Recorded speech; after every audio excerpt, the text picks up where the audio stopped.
From your backyard to the kitchen or a beach hut to a ski lodge, Walkie Talkie lets you chat back and forth using your Apple Watch, no matter the distance. Here's how to get started.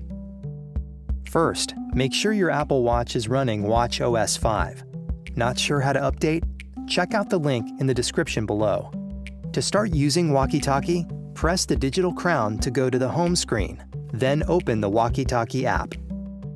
You'll see a list of suggested contacts that you can use Walkie Talkie with. Tap on a contact name to send them an invite. Once they accept, you'll see their card turn yellow and you'll receive a notification. To add more people to your list, tap the yellow back button in the upper left corner of your watch. Scroll down and tap the plus sign, and then tap another suggested contact to send them an invite. Once your friend is accepted, you're ready to chat. Tap Open Walkie Talkie to start. Then, touch and hold the talk button to start chatting back and forth. Whoa, check out the snow forecast. And just release the talk button when you're done talking. If your friend is unavailable, you'll see this screen. Oh well, let's try another friend. Tap OK. Then tap the yellow back button and select another contact.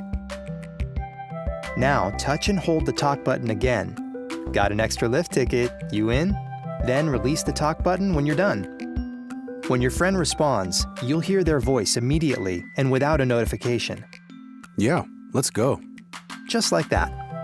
If you don't want to be reached on Walkie Talkie, let your contacts know you're not available. Tap the yellow back button, scroll up, and turn off your availability.